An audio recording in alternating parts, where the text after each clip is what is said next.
we got to meet Rob Pace, and I can't believe people don't know about him yet. And if you're interested in brain science, brain chemistry, how we think, how thoughts, why we think the thoughts we think, you're eventually going to come across Rob Pace. I found him because he's on TikTok, and in his first like 4 videos, he got like over 1 million plays because he's just spitting knowledge. He's a neurologist. He's been a professor for over 15 years.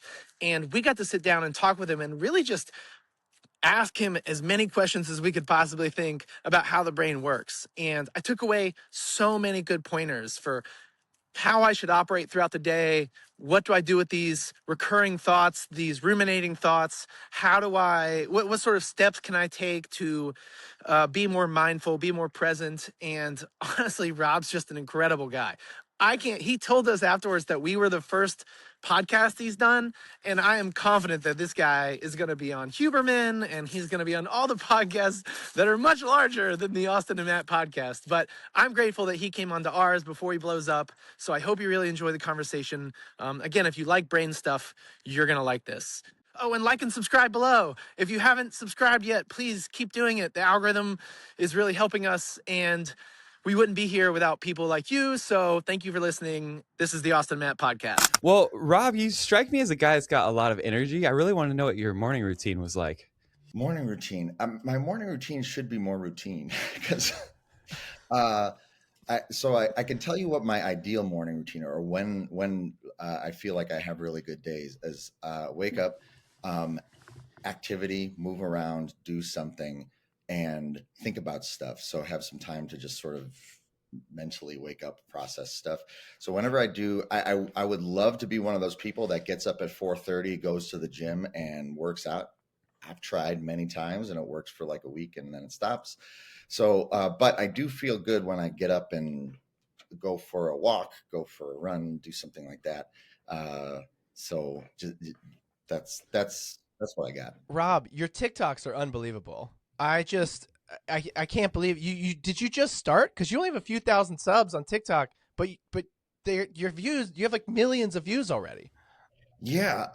So I love teaching and I've been, doing neurology. So I always teach the med students and it goes well. I usually get good feedback. So I've been meaning to do something, start something on YouTube or start on TikTok, but I'm kind of disorganized. So it's taken me a long time to figure it. So a couple of months ago, I don't know what got me in the mood. I just sat down and put the camera on and started saying, all right, let's talk about neurology stuff.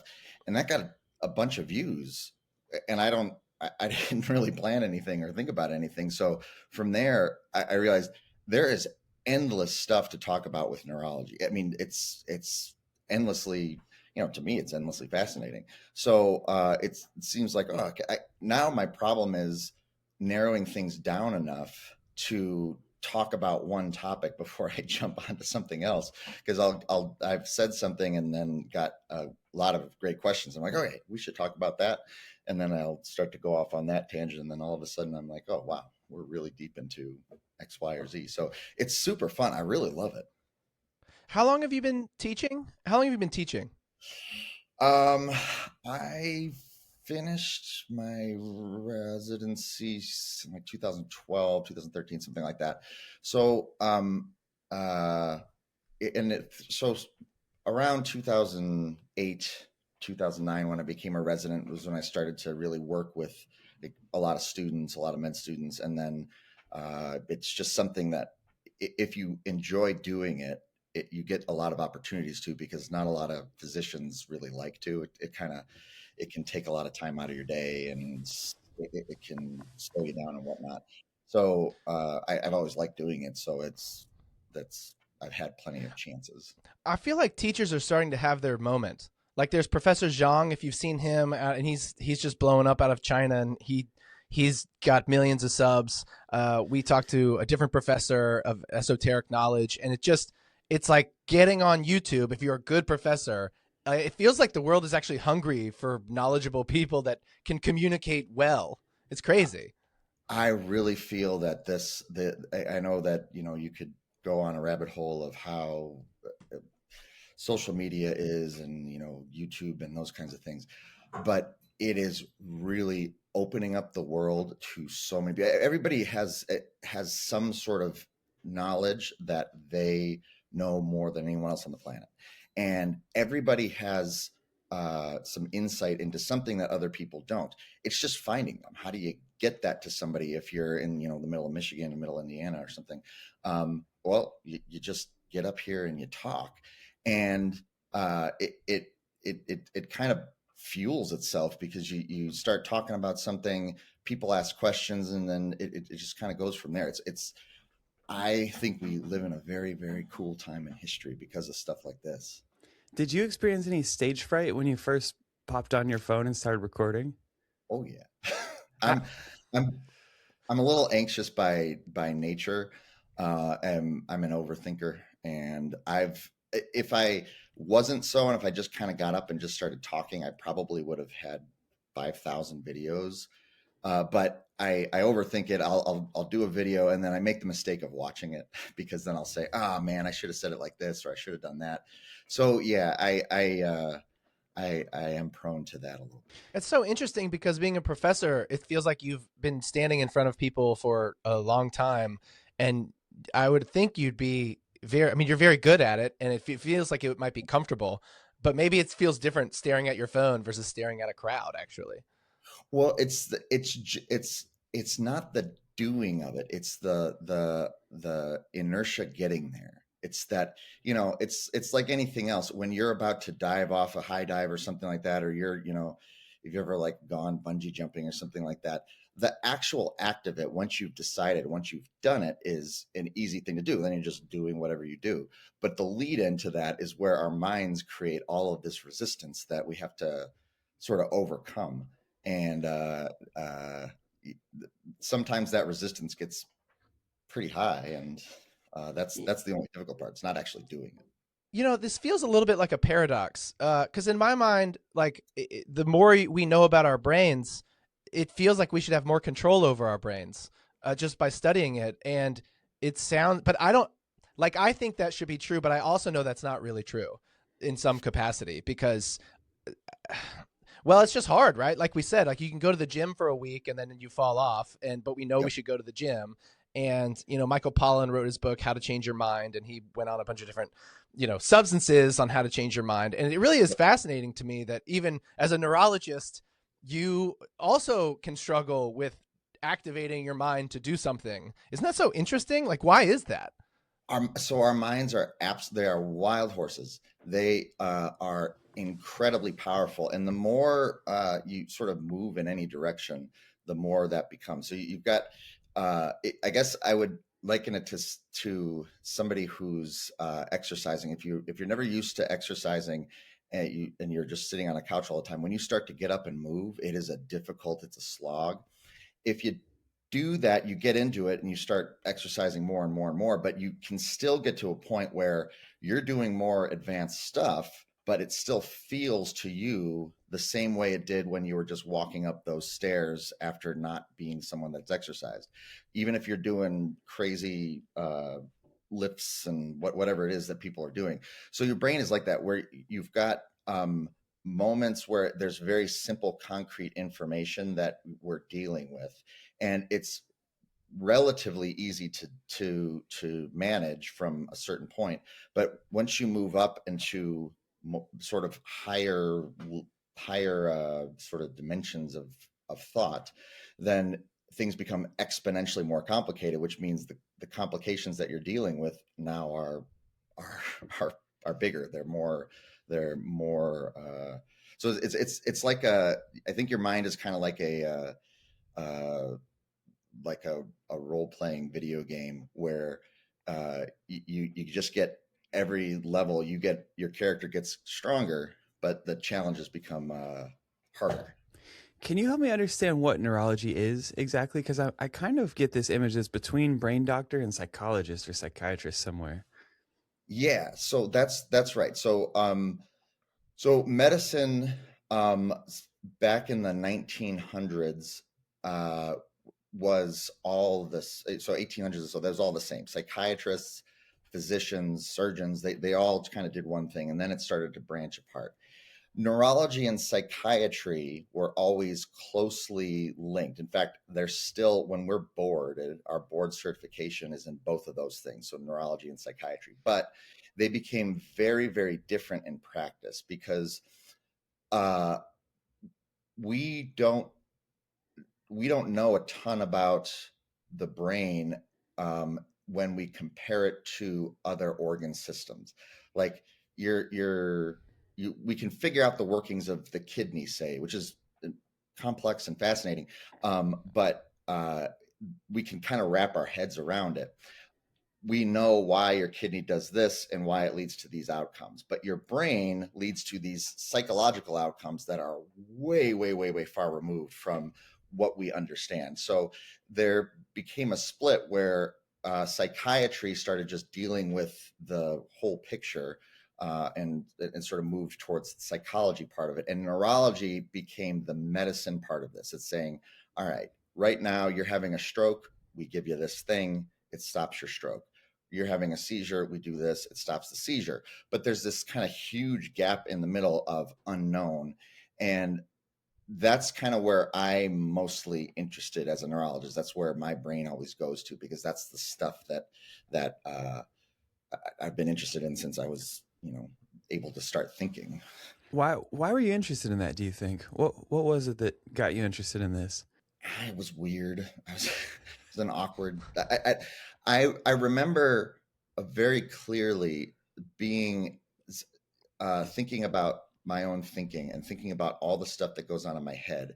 And I remember one moment driving in the car where I was thinking, wait a minute, if I have this much stuff going on in my head and I'm just one of all these people, they've got all this crazy stuff going on in their head. That's just, it sort of blew my mind. So it always was something that kind of drew me, and it was always something that I just found fascinating. When I love talking to people, having sort of like deep conversations with friends. I was one of those kids that was, not super great in big groups. But when I would sit down and talk to one person, we could get into all the, gory details of everything. So I always liked talking to people. I was like trying to talk to people about stuff that was going on with them. And then when I got into college, I didn't know what I was going to do with my life, but I thought, all right, I'll go into psychology. And as part of that, I took a neuroscience class and I was hooked. Like the moment I started thinking about, wait a minute, there's an electrical signal from here that can make this thing move. All right, that's it. That's the coolest thing in the world there is. Do you think that everyone thinks as much as every other person now that you've had a chance to look at this for a while? Or do you think some people actually think a lot more? That's a good question. I think that it's different because our thoughts are our inner experience is something that number one, it's impossible to fully communicate. There's no way of me saying that my vision of the color blue is the same as your vision of the color blue. But that's when you add the complexity onto that, there's no way of saying, okay, when you think of some sort of complex topic, or a topic for you that is really complicated in your mind, there's no way of me being able to understand that complexity. I think that in general, we all have the same, or we all have similar drives to thinking. That is, we all have similar, like the doors are there for everyone to sort of get into. It's a question of how much you want to dig into things, because sometimes the energy that it requires, the mental energy to think, is exhausting. And if it's something where something is too abstract, your brain is never going to give you the opportunity to go there. It's just going to say, nope, I'm not even going to entertain that. So I think everybody has different tolerances for that exhaustion, and that makes the inner world very different. But I think in general, everybody's brain is special. Everybody's brain is incredible. And the idea of like thinking more or thinking less kind of conjures up these ideas of like, okay, this person is a smarter person or a not, and that is faulty thinking. That is absolutely not the way that it is. And that idea that exists in society is, I think, a huge problem, because it makes people think that they don't have their mind is not able to do incredible things, and it definitely is. It's just that everybody's focus is a little bit different, and society will value certain things above other things. That makes it seem like there's a huge difference. But I think that the big picture answer to that question is that everybody's minds are absolutely incredible, and once you recognize that, believe it, and know it, and then follow it in the direction that it's going, that's where magic happens. I saw this thing the other day that talked about how we've taught gorillas sign language for like 50 years. And these gorillas, they know thousands of words and they can sign and communicate and all these things. But one thing that gorillas have never done in 50 years of teaching them language is ask a question. They've never asked why or who are you, or they will answer everything you give to them, but they never ask why. And to me, that refers to metacognition, which to me seems like the biggest superpower of being a human, is being able to ask why, and then ask, why am I asking why? And then ask, why am I asking why am I asking why? And kind of going that way. Do we see that in the brain? What is it that causes metacognition? And maybe that's like too grand of a question, but because I find that some people have more metacognition than others, and we're all learning how to have more metacognition in all the areas of our life. And so what's your experience with that? And like, what is it about metacognition? So I think the simplest answer to that is connectivity. So your brain has a bunch of processes running in parallel, and you can think of them so I always think of the brain as a symphony. It's groups of instruments that are doing their thing, that are then connecting to other groups of instruments, and then are connecting to other groups of instruments. So if you have a huge symphony hall where all the lights are off, but you've got the musicians that are filling in everywhere, you shine a spotlight on some here that are kind of doing their thing, starting to work together, starting to create harmony. Then you shine a spotlight on another place in the hall that are starting to do the same thing, but those are not necessarily working together until they start to recognize that they're part of a bigger group. And then when that happens, you start to see synchrony. You start to see parts of the brain that are acting not just randomly here and there, but as part of a bigger pattern, as part of a flow pattern. The more that happens, the higher your perspective, the higher your essentially your dimensional perspective, which sounds kind of wacky, but really what I mean by that is just if you just think of a dimension as a degree of freedom. So one dimension, degree of freedom in this way, 2 dimensions in a plane, 3 dimensions here. Oh, interesting. Your brain is at different times looking at those things in different ways. So when the more connection you have, the higher you are in this you're looking at things from a higher perspective. So if you've ever heard like the flatland analogy, I've seen a bunch of videos on it. Carl Sagan did a thing on it, but where if you're in a 2-dimensional world, what you're seeing are random, shapes and things like that are moving around in an incredibly complex pattern. You might see like a circle that gets bigger and a square that gets smaller and all that kind of stuff. And it seems like it's an incredibly complicated pattern that you can't make sense of. But when you look at that from a 3-dimensional world, you just see, oh, it's just, cars driving through over an underpass or balloons flying through a thing. You're able to see it in a different way. And that's what your brain is doing with metacognition. It's moving up to different perspectives And as that's happening, you're getting more activity, you're getting more connection within that symphony, and the music can then become more coherent. Do you think of the different brain organelles as like the different players in the symphony? Is it literally like the amygdala is one dimension, cortex is one dimension, or is it more abstract than that? It's a little more abstract than that, because it's not that those are the the dimensions themselves. It's that that connectivity is working in loops between those. So your brain um, has these network modes that it's running in at any given time, that are kind of task specific. That is, big picture, they're working towards one major goal of either insight, action, correction, or rest. And those are not necessarily one spot of the brain turning on. They're one pattern of information that your brain is acting in, that then all of the experience that you get fits within that pattern.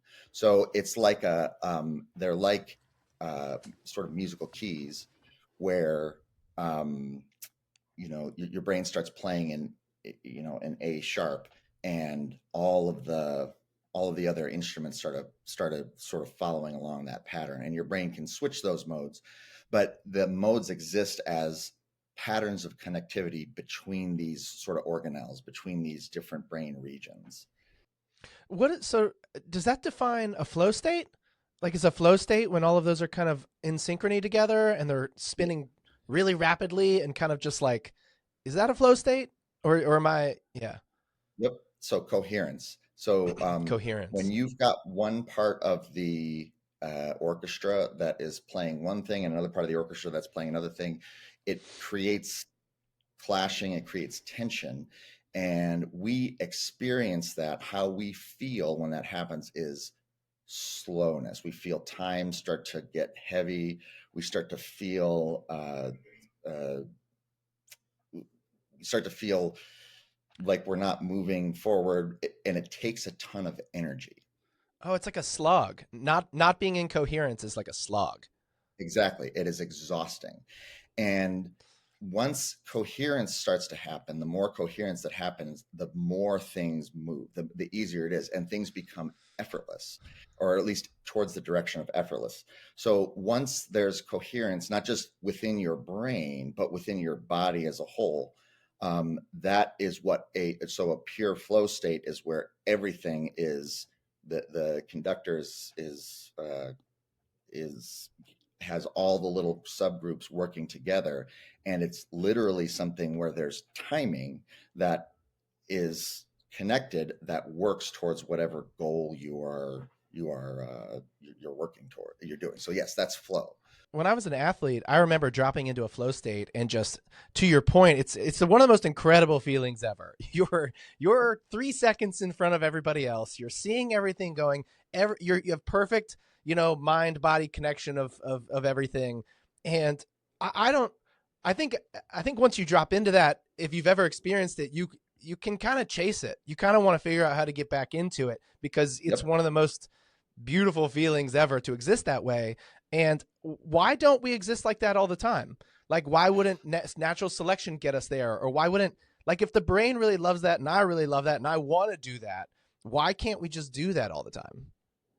So it's getting there. It actually, so it is, it's something that's moving in that direction. But it's such a high level of complexity. So once you get to those higher order, that higher level of metacognition, the degree of complexity of getting everything lined up becomes exponentially higher. So if you are think of an animal that is just living their life. They are in an environment that works for them. They are within a place where they can get food and shelter and all the things that they need. That's a flow state from a limited perspective. That state to them would feel, most likely, as far as we can say, as far as we can tell, like we feel when you're in the state that you're talking about as an athlete, where you're 3 seconds ahead of everybody. Yeah. I think that animals are always in a flow state. They're just in a lower complexity level of flow state as humans. But it's whatever that means for for their lower level of complexity. They're always in a flow state because they kind of never wreck themselves out of it through their brains. Yes, we have the blessing slash curse of being able to look at that higher picture, and we also have the blessing slash curse of being able to sometimes jump to that higher level of cognition and then fall back down, but remember that we were up here at one point. So we will get here, see things clearly, and then sort of fall back down and say, ah, shit, what the hell, where did it go, or why can't I do that? And it is a, I would say that it is a challenge that we're all sort of working towards in a way. But flow states are trainable. They are things that you can improve. And it's there isn't a straight path to do it, but they are things that you can work towards getting into more rather than just the random happenstance of getting into it whenever fate decides. Is there a faster on ramp to flow state other than ping pong? For me, ping pong gets me straight in like 2 seconds. Same. Absolutely. um, so yeah, actually, I've been so my girlfriend and I about 6 months ago. So we started working on a flow state app. So we started working with an app developer to help us do this because the key to that is timing, and it is timing, and I mean that in the most literal sense. It is timing of body systems and brain systems. So when our body has several different rhythm generators. So there's lots and lots of them, but the big main ones are our heart, our breathing, and then our thoughts. We don't have easy direct control over our heart. You can get some, it takes a lot of work and time and effort, but basically that rhythm is kind of more of a secondary thing that happens. We do have good control over our breathing at times, or at least some control over breathing. And we do have control of where the spotlight in our brain goes and what our bodies are doing with that. So creating rhythms is what you're doing when you're playing ping pong or when you're, painting or whatever it is that's getting that person into flow. It's creating physical rhythms that are starting to naturally line up with all the other systems. So your heart rate will start to match the output. You're literally getting these little subgroups that are all kind of saying, "Oh yeah, I know where we're going with this."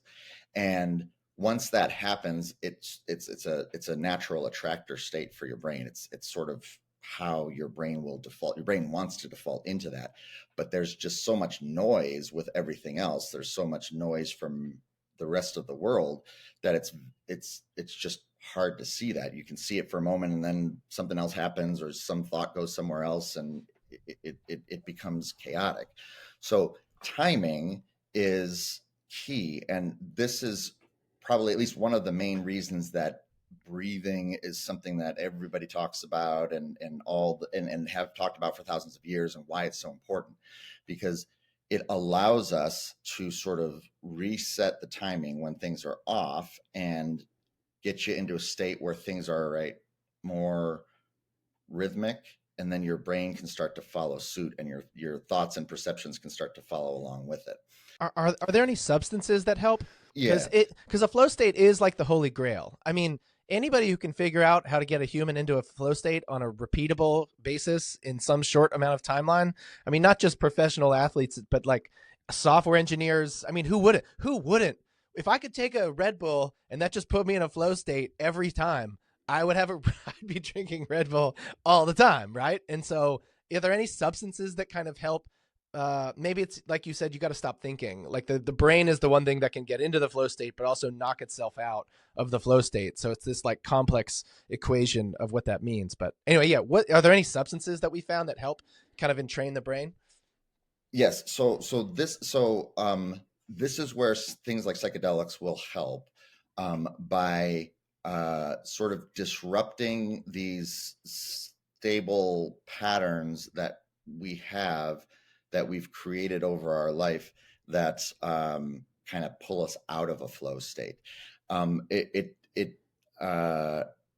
However, the problem with the substance is anybody that's ever been, struggling with substance, problems could tell you is that it doesn't work consistently, or it doesn't work the same way each time, because the groove that your brain gets into still exists. So your brain has a bunch of different patterns that it will naturally sort of fall into. And you can break that pattern by doing a bunch of things, by, breathing techniques, by, cold exposure, by, athletic activity, by psychedelics, all kinds of things. But if your brain still has this attractor state of pulling you back to where you were before, then it won't be consistent for you. But those states, so substances can show you sort of give you the feeling of how that pattern should be, which, if you're looking for it and if you're understanding what it's doing, can actually help to change the groove, change that track that your brain gets into. So if you look at things like psychedelic therapy, it's phenomenally effective compared to therapies that we have been doing for the last 50 years are a joke compared to in terms of how well they work. Except lots of people try to use psychedelics and don't really get anywhere. And that is sort of like seeing sort of giving you a sense of where you're going, but without any sort of map to get there. So a good therapist that can walk you through, or when people do sort of guided ceremonies, what's likely happening is that they're using something, their brain is softening, they're no longer stuck in this rigid groove, and able then to recreate these connections. But the guidance is what would show you, either self-guidance or from external, somebody that's walking you through it, is what would show you, all right, this is how to get back here consistently without having to worry about taking a thing or changing your state. Yeah, I know, I've heard that the neurons that fire together wire together, and so basically it's like lightning going off in our brain, where just the same branches keep getting hit, and so the same lightning bolt over 40 years of living, your brain is used to firing kind of that exact same lightning bolt, and so psychedelics can kind of put, reset that a little bit, and a new shape lightning bolt can kind of go, and that new shape could actually take hold. I think maybe it's usually called like integration afterwards. So like if you can then take that experience and reintegrate it, and that can also happen negatively. Like I've heard with the studies they've been doing with PTSD with soldiers is that the worst thing you can do after a very traumatic event is go to sleep, actually. And they found that once, like if you're in a big bombing, right, as in the military, or something happens, they come back and they're exhausted and they'll sleep for like 12 hours. And they've actually found if you sleep deprive them and keep them awake for 24 hours, like as long as humanly possible, that actually dissipates it out, and the long-term effects of PTSD severely decline. So it does seem like sleep is one of those things that will integrate and kind of re-solidify whatever just happened and kind of like wire those neurons together. Yep. And that's very much what sleep is doing. Sleep is a state where it's sort of like going into the safe mode of your brain, where you are able to sort of look at specific patterns and say, cancel, amplify, add, adjust, that kind of thing. But it's not something that you're doing consciously. It's something that is being guided by your inner sort of template. So if your inner template is set as, say, trauma, say you're someone who has had no structure, you're someone who has been raised, say, in an environment where you have no self-confidence or whatever it is, that's the template that sleep is going to reinforce. And if that happens along with some sort of very awful external circumstance, then that template can just as well pull you into an area where you don't want to be, where it causes a lot more struggle. Oh, that's interesting. Are there any like pitfalls? So I've taken like a lot of mushrooms, and I've done it out in the woods and like on my own sometimes with shamans, and there's all sorts of like different results you can get, like you're kind of saying. Is there any pitfalls that you would say definitely avoid if you're gonna go off and venture to do psychedelics without like a trained professional? Just because I know there's a lot of people that are genuinely gonna do it, so I wonder if there's anything that'd be useful for them to know. I think that it is something that when you go into it, and when you go into it with the respect of knowing that this is going to be something that is showing you a lot of information, and recognizing that that information is going to come at you differently than you see it in the rest of the world. So it might not be as easy as, you know, taking mushrooms and then, you know, feeling better when you're out of that state. Then I think the biggest problem with those are when people either are sort of, I don't want to say, if you're not recognizing what it's doing, if you're just kind of doing it and it's something that you're not thinking about, you're not integrating, then it could just drag you along a path that you don't want to be. But if you're in a state where you're sort of curious, open, and understand, all right, I'm about to learn some stuff about myself, then it can be very powerful and very helpful. These things exist in the world for a reason. There's a reason that we are not the only animals that change our state with substances, and we have a lot of different substances, external things that will change that state for us. And there's a reason that happens. There's a reason that you can find psychedelic compounds everywhere on the planet in different ways, and a reason that people have been using these things for thousands and thousands and thousands of years. But it's like we were talking about when we first started in. You're looking at things from a wider perspective, and if you don't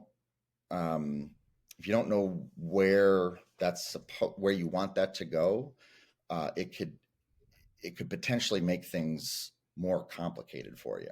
Do you know if older people struggle with this? Because I've been trying to convince my mom to take mushrooms, and she's just like not into it. And actually, I've taken some trips with some older people who are like in their 60s and 70s who have had terrible trips for the first time, and also some who have had great trips. Do you know if there's something about like neuroplasticity and how mushrooms might just come in and like wreck you if you're not that neuroplastic anymore? Well, the thing that happens is as we get older in general, and I don't know if this is the actual answer, but this is what my guess would be to what you're saying, is that our brain gets into different grooves. So the one saying I think that is one of the worst sayings that humanity's ever come up with is that you can't teach an old dog new tricks, because that puts in your mind the idea that you can't learn, or your brain can't look at things from different perspectives. It can do that just fine. It's just that when we have all this other programming that we've built forever, those attractor states that your brain gets into become stronger and stronger and stronger and stronger. So if you're trying to step out from that, and you don't recognize that that's the case, then let's say the template that your brain falls into is one of profound anxiety or profound shame or something like that, and then you step out of your current moment and look at that from a bigger perspective. That could be awful, because now you're amplifying that anxiety, or you're amplifying that shame state.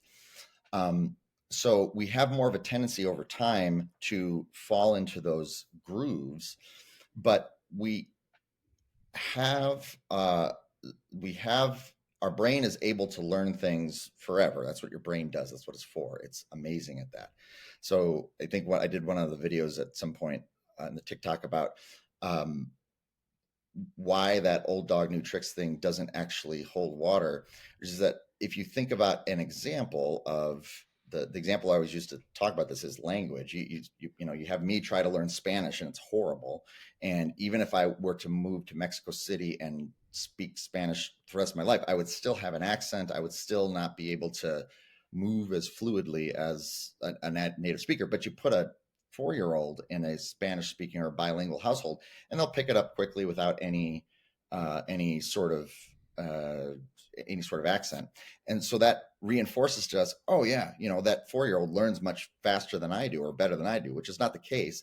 It's just that I have been speaking my language, my native language, so much for so long that it gets that to be the very, very strong attractor. It's like a magnetic pull. And moving away from that becomes more difficult because I've got more stuff to override. So that phenomenon, when it comes to how everything works together, can become more solidified as we get older. You can sort of lock into patterns that might not suit you very well, and that's probably where people get an older individual, if they're not aware of that, if they're not open to it, if their brain is not able to sort of see things from those higher perspectives, can cause a lot of cause a rough. Yeah. How do you go about changing your mind? Because I agree that I think our brains are pattern matchers. And so the longer you've been around, the more your brain keeps pattern matching. And maybe that's a survival mechanism. Maybe that's, for whatever reason, maybe it's a conservation of energy mechanism because now I don't have to think about it because I just pattern match it and I'm lazy in that way. So how does one really go about changing that? Like, how do you go about if you want to change your life? How do you do it? Um, So the answer, I think, could be several hours long, but the answer could also be as short as recognition, understanding. So Metacognition. once yes, metacognition. So it is once you start recognizing the patterns as things, once you start saying, oh, this square that keeps popping up in front of me is actually my own self, the shame that I have built into my head that's showing up in a bunch of different ways, or the fear that I keep having that keeps showing up in different ways. Once you see that, then it becomes much, much easier to deal with. But there's so much stuff, there's so much noise in the world that it becomes hard to slow down and look at it, which means that you just kind of get into a groove and you survive, you just go. So the more we stop surviving and start seeing what's actually happening, then it becomes a matter of just following what your brain is showing you, following the patterns. So it's getting out of autopilot essentially. And like I've actually heard this from therapists where they're dealing with alcoholics or someone with a substance abuse issue, and they say what we want to challenge you to do is you don't even have to stop drinking. It's just when you're going for that drink, take a pause and just pause for 10 seconds and go, why am I doing this? What do I want to do this for? What's happening inside of me? And if in 10, 20 seconds you still want to have the beer, go ahead and have the beer. But like the more you keep bringing that awareness before that moment, every time, that sort of strengthens that metacognition. And they said over time, that is every once in a while, you'll go, actually, I'll put the beer down. I don't want to have it this time or something, because you get out of that autopilot moment. And so maybe it's sort of incorporating things into your day that keep knocking you out of these rhythms, like almost fighting pattern matching as much as possible. Yep. Yes, that's that. You could say it as simply as presence, just being present in a moment. But that's exactly right. Every time I have the same conversation with every patient I've ever talked to that smokes cigarettes, saying, all right, number one, everybody knows cigarettes aren't really good for you, but how many cigarettes do you smoke? And I don't care if the answer is 2 or 200. But the main question is, of those 200 cigarettes or 20 cigarettes or 5 cigarettes, how many of those provide you with benefit and joy? How many of those improve your quality of life? And when that happens, smoke a cigarette, go for it. And don't shame yourself for it. But most people will find, if I'm like smoking 20 cigarettes a day, two of them are things that I actually kind of want to do. The rest of the time, it's just me feeling anxious or me just, it's the time of day or whatever it is. That autopilot thing is useful for us, but it gets us into a lot of trouble. Particularly on addictions, do you think, because I've met a few non-smokers who like they're really fervent with this idea that you can't call yourself a non-smoker, because as soon as you call yourself a non-smoker, you want to go smoke because you don't want to have limits like that. So they just say, I am a smoker, I just haven't smoked in a while. And a lot of people have told me that's the best way for them to handle not smoking, and especially if it's still in their environment, if they still are hanging out with friends that smoke. Do you think there's anything to that? For sure. Yeah, absolutely. Don't all of our minds in some way are wired to don't tell me what to do, including from ourselves, including we fight against that, as we should. We're we're expressing ourselves in our own unique ways.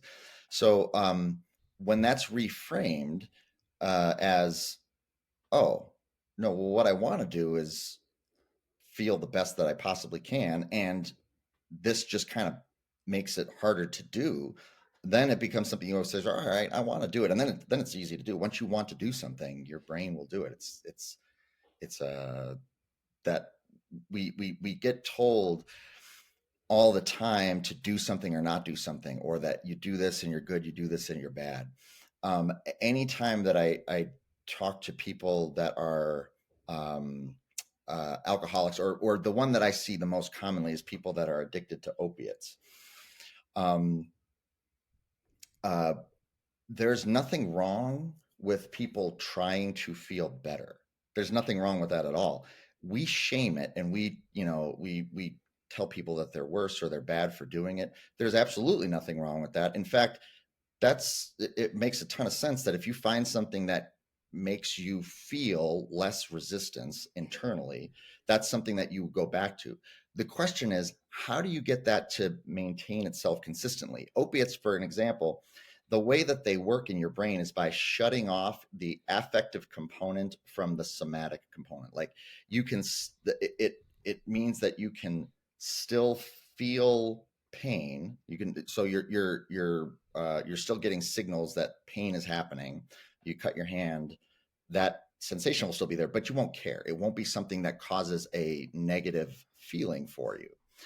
However, your brain is dealing with trillions of little bits of information all the time, including pain signals that are always coming from your body. They're supposed to help us know when to shift and when to like stand up and that kind of thing. So almost all of it is getting filtered out all the time. Because if your brain didn't filter out information, that's what your brain is doing with the world, because otherwise we'd all go insane.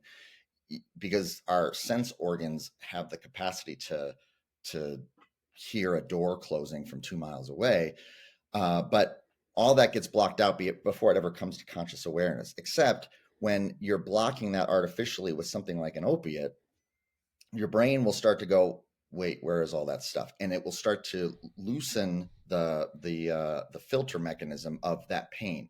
So you get increased pain over time at the expense of, or when you lose, you drop down pain temporarily with the opiate, but then your set point for feeling pain starts to drop down and you feel more pain. So it's like a payday loan. Yeah, it'll give you some cash right up front, but you are going to pay for it in the long run, which is just the opposite of what you want to do. It's just making it harder. So how do you optimize that over time? And then once people see it from that standpoint and not as like, I'm bad because I'm doing this thing, or I'm wrong, or whatever, then people will say, oh yeah, okay, that makes sense. And then it's easier for them to do. That's so interesting to shape it in terms of a loan.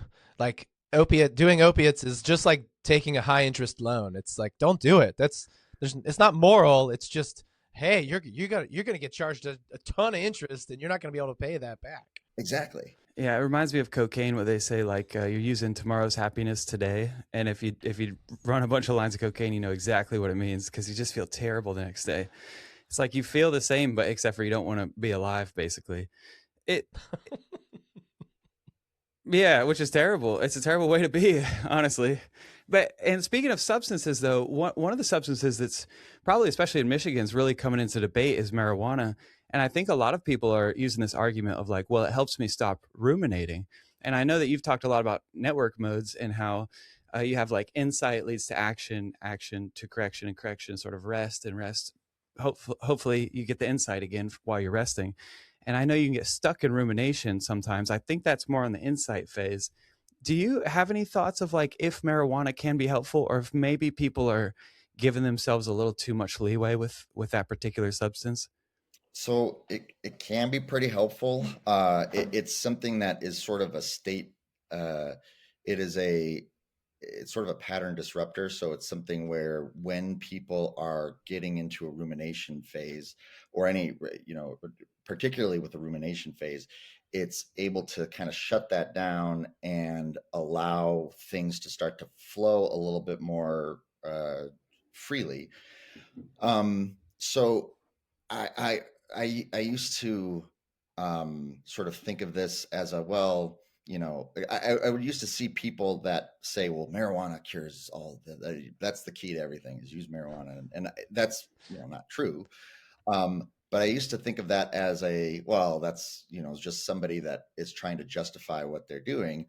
But then over time, as people have actually been able to research it and actually been able to look at it in detail, sort of saying, well, it can be very much help you get out of those brain patterns that cause a lot of problems for you. So it's not to say that your brain patterns cause all your physical illness, but they certainly contribute a ton to all the things that are going on. If you are developing high blood pressure, diabetes, all those things, the one factor that you can change, it's not your genetics, it is not your diet, it is not your activity, it is your mind, that can reduce the chances of all of those things. So marijuana is an example of something that it's a sort of a, can be a cheat code, but just like the what we're talking about with the psychedelics, it can also get you stuck in a different rut if you're not aware of what's happening and if you're not doing it with insight, because the point of it is not to, you know, just get high and laugh. Well, sometimes that's the point, but the point is to start to get yourself moving in a flow that you're able to maintain when you're back in a, say, regular state. So it's a kickstart that can be useful for people. But the ideal end state would be to leave it eventually. The ideal state is for your brain to never have to worry about anything, never have to have anything to get to wherever it needs to go.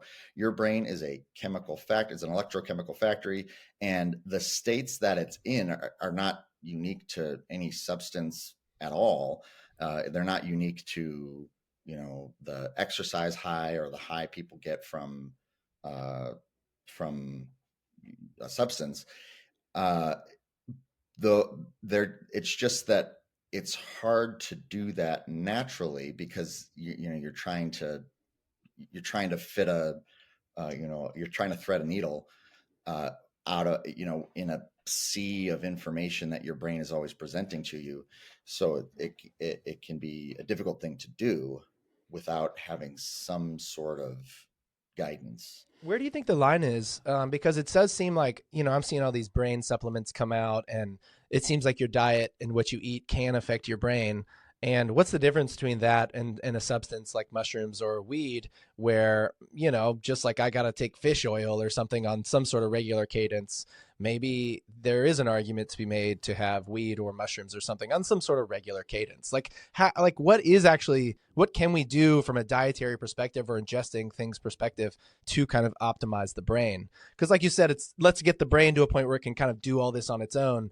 But is that even at the end of the day, you're eating every day, and I feel like that has to affect what's going on. So what is that to you? What does that kind of look like? Well, I think that the difference is perception. It's just kind of how. So what is the difference between a supplement or, taking a psychedelic once a week, or doing a 5 mile run every morning? It's just how we perceive it, and how we perceive it is influenced by our own internal state and the external state of the world. So this is why uh, the dogmatic and rigid ways in which we tend to look at substances or has caused a lot of harm to people, because it has made it seem that things that are getting you into a brain state that's more favorable to you are bad. So the thing that it just so there was there's a guy, David Nutt, who did a study that's amazing out of somewhere in England, and looked at the net harm score of drugs, and it created a harm. So you might be familiar with this study, but it created a harm score for everything, and then looked at it based on like how often it causes internal damage, how often it leads to problems with addiction, how often it leads to like violence and crime and all those things. And marijuana was on the list, for an example, at like number 9 or 10 or 11 or something. It was close to caffeine. Caffeine's on the list. So it was something where substances that change your state, when you look at how dangerous they are, really actually aren't all that dangerous. The number 2 most dangerous thing on the list was opiates, which include heroin, fentanyl, OxyContin, and all that stuff. And number 1 by a landslide was alcohol, by an absolute landslide. And yet, if you turn on TV watching a sports game, every other commercial is, drink alcohol, or you go to a thing. It's like a thing. So this perception is that, well, these substances here are bad, but these are okay. It has nothing to do with physiology, or it's just external stuff that gets propagated and told, and we all sort of take it. Yeah, that's bad. You. Yeah. So this guy's name is David Nutt, and he's an English neuropsychopharmacologist, and he did this whole study. You're right, and yeah, English neuropsychopharmacologist. Nice. And his list, you're right. Number 1 was alcohol. 2 is heroin. 3 is crack cocaine. 4 is meth. 5 is cocaine. Then tobacco. Man, cannabis is 8. Ketamine. Magic mushrooms is the last. It's 20. It's actually a negative number. It's better for you. The others are all these like positive, terrible. The higher the number, we'll put the graph or something on the screen. But the higher the number, the worse. And mushrooms and LSD, all of them are negative numbers. I think it means it actually helps you, at least according to this guy's study. That's crazy. That's wild. Yeah, I mean, but the sometimes the science is not as loud as the external stuff that gets added to it. So what happened? I mean, as far as I understand it, the reason alcohol kind of really is in a part of humans and has been for thousands of years is because it was the way to purify water. It's because like drinking water was never really clean. And so by the fermentation process, I mean, like if you look in Europe, most of the like the Belgian Trappist breweries are really close to the churches and the hospitals. They all kind of went together because everybody was basically a little bit drunk for hundreds of years, kids included, because it was the safest thing to drink. And that's why the monks would brew the beer, is because it was the safest liquid to ingest. And so it does seem crazy to think that like for hundreds of years, thousands of years, we had to drink alcohol just to survive so we didn't get bacteria and everything. And then the Enlightenment comes, and that's when coffee comes out, but you got to boil water to make coffee. So all of a sudden we could have this drink with a stimulant in it that didn't have the bacteria. And a lot of people think it was just because humans kind of switched from beer and alcohol to coffee, and we just weren't as drunk all the time. Like, isn't that crazy to think that that's the evolution of our species, is that we've had to take this diminishing substance for that long?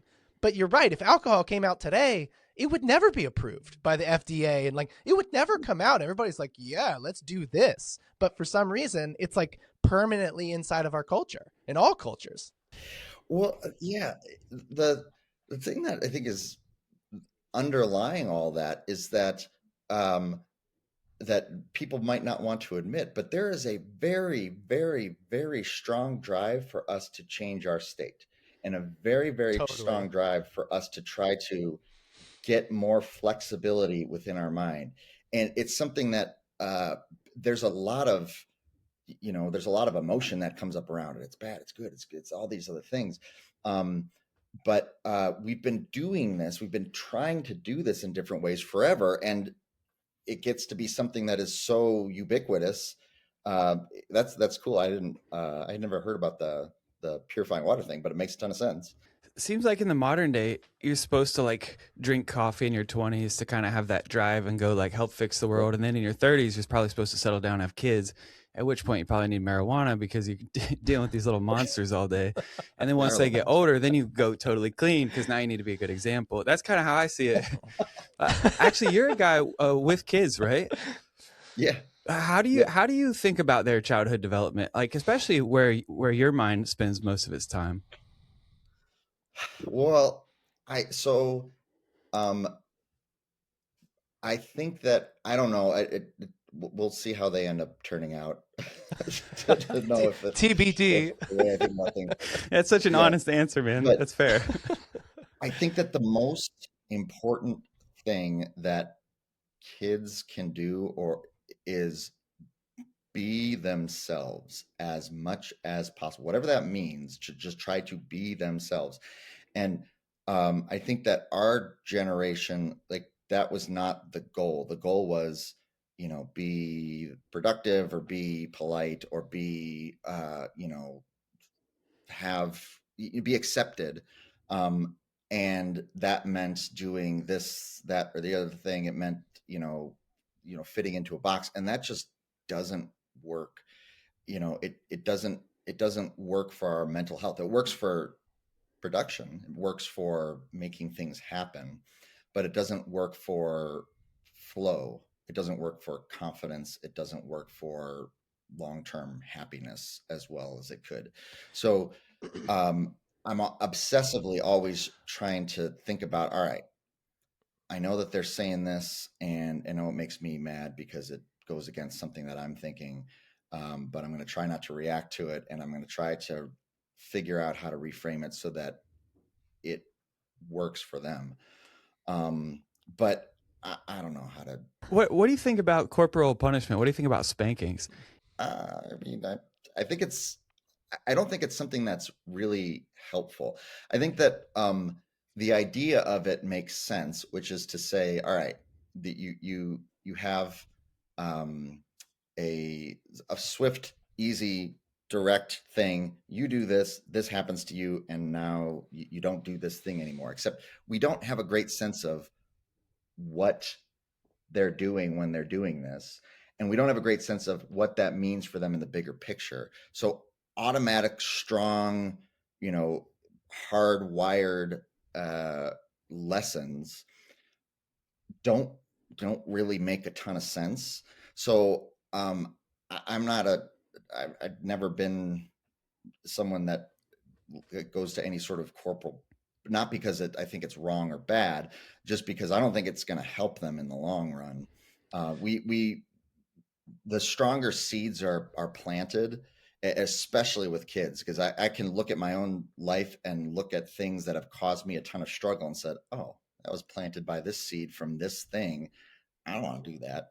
And physical pain is something that creates a strong emotional attachment. So if I was confident that I knew everything and that I know exactly what's best for them, then yeah, maybe try that. But I certainly don't, and therefore I don't want to sow the wrong seeds. Behavior modification really doesn't work. To your point, it works in the short term. If you do this, this happens, but it doesn't actually, it has long-term consequences that don't actually work. And it seems like I mean, it seems like I'm with you because I'm thinking about it as well because I have kids, to some degree it feels like a lot of it is just helping them activate metacognition. That almost feels like if my kids just start asking why am I doing this? Why, like, and there's brain development as a 5-year-old that they can't do some of that as easily as a 15-year-old or a 25-year-old or a whatever. But I think that's almost it is getting back to like trying to activate their metacognition seems like a good long-term bet.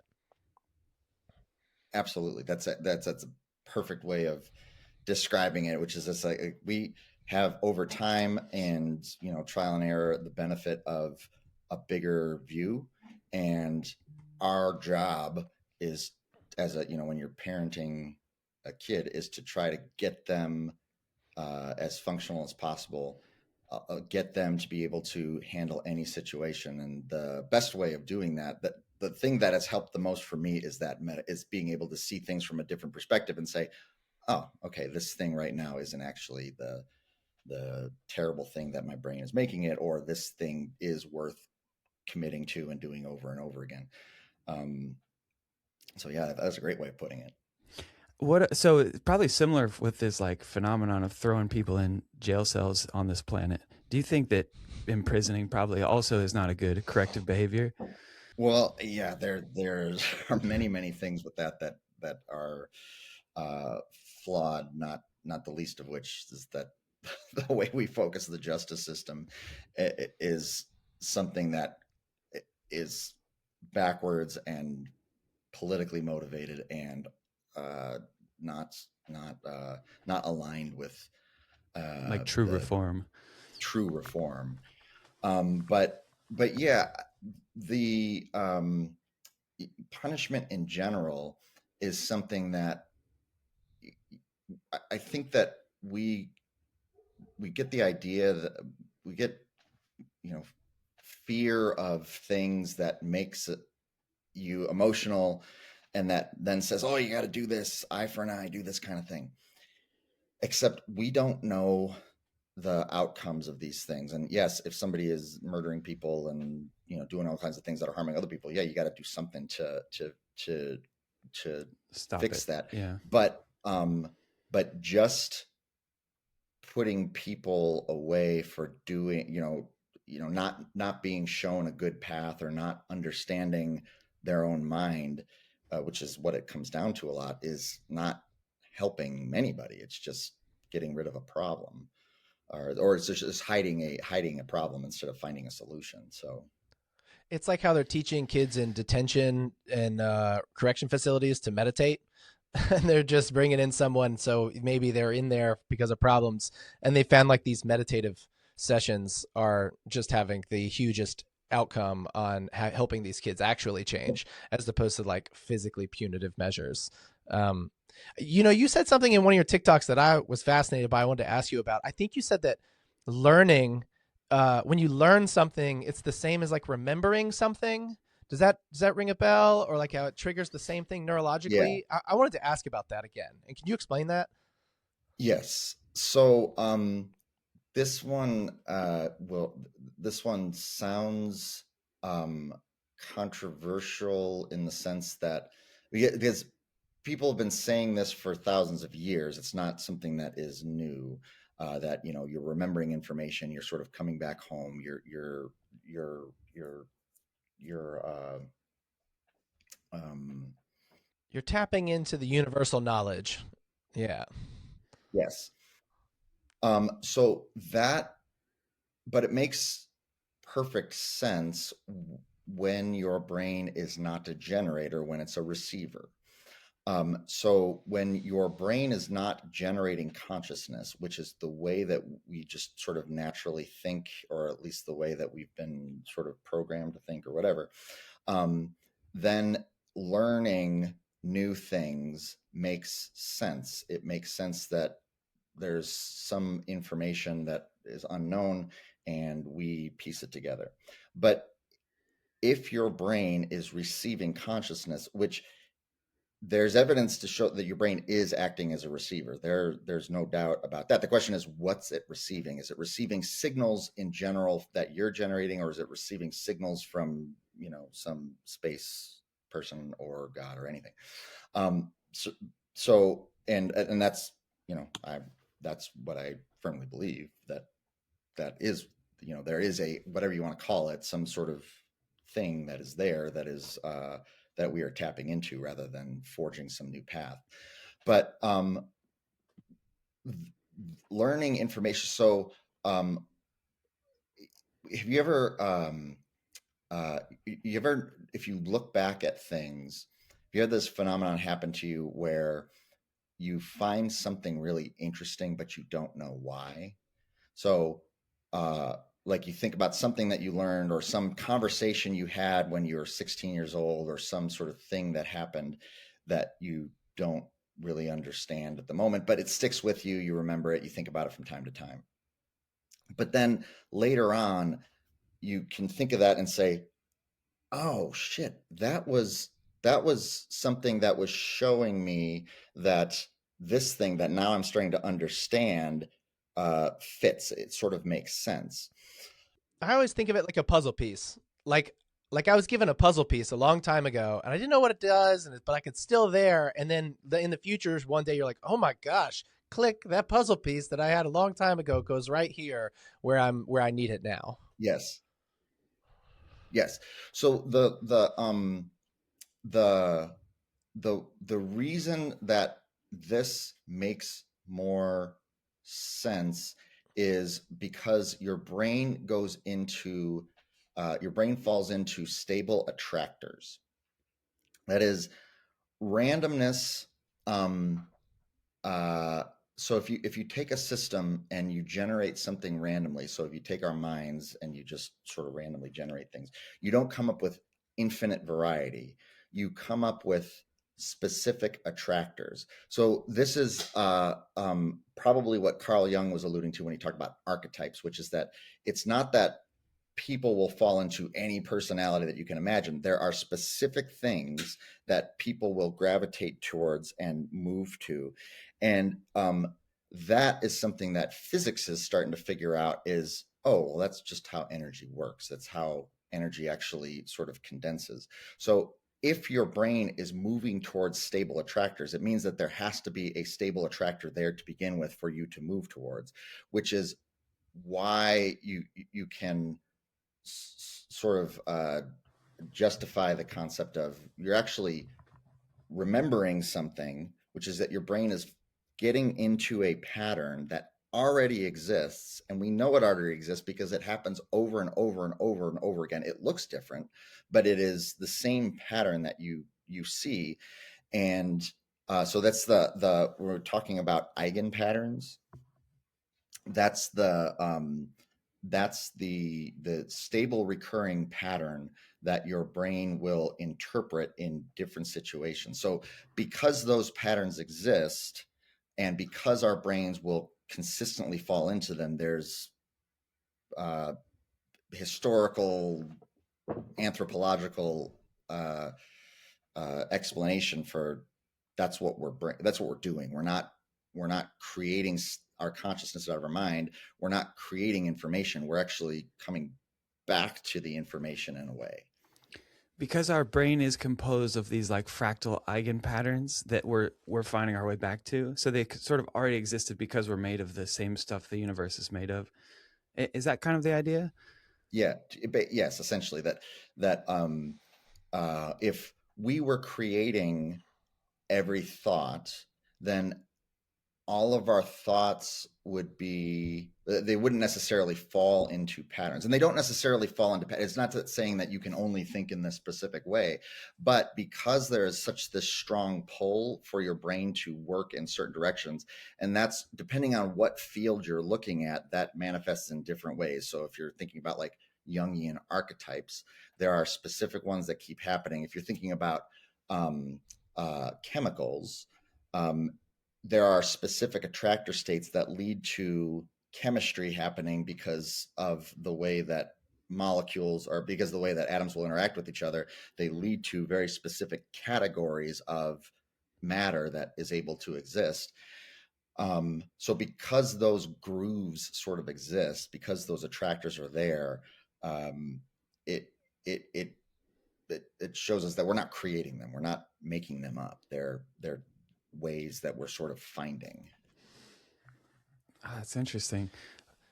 Man, this has been incredible. I think we're coming up to our time here, but I feel like I want to encourage everyone to go just binge on your TikTok, because for me it's been like sort of going to therapy without having to feel any of the weird bad feelings that I normally get in therapy, you know, but it still That's what helps. it's supposed to be. That's what I'm going for. Yeah, it's awesome, man. Really appreciate what you're doing and taking some time to chat with us.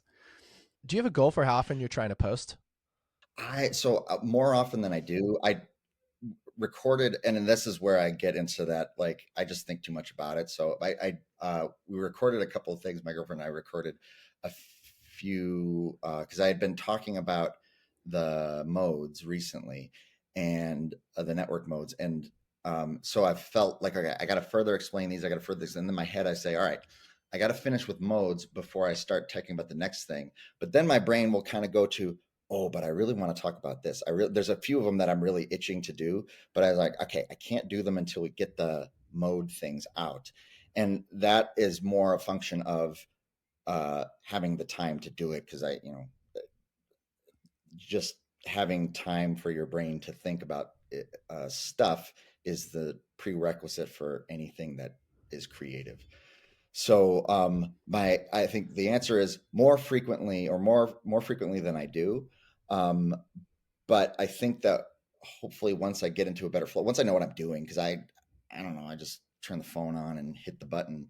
But once I have more of a Nobody knows what they're doing. Yeah, that's true. We don't know what we're That's the key. That's the key. And even to interrupt the pattern, post more.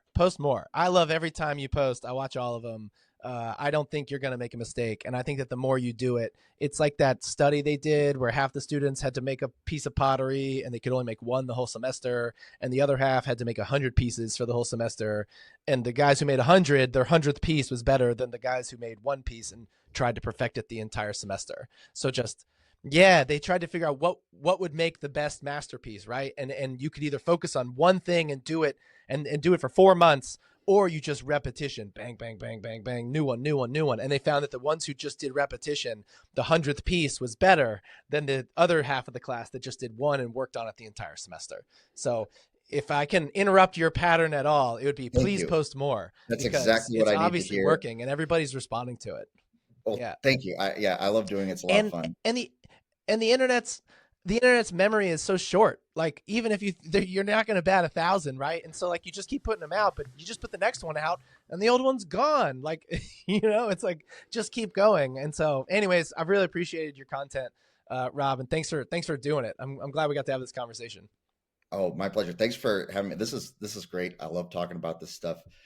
So yeah, thanks for taking the time to awesome do this stuff with me. Peace out there. You got it. And we'll put all the links to your stuff in the comment and put them down in the details. So awesome. Thanks. See everybody. That was awesome. Yeah. Thanks, you, man. Guys.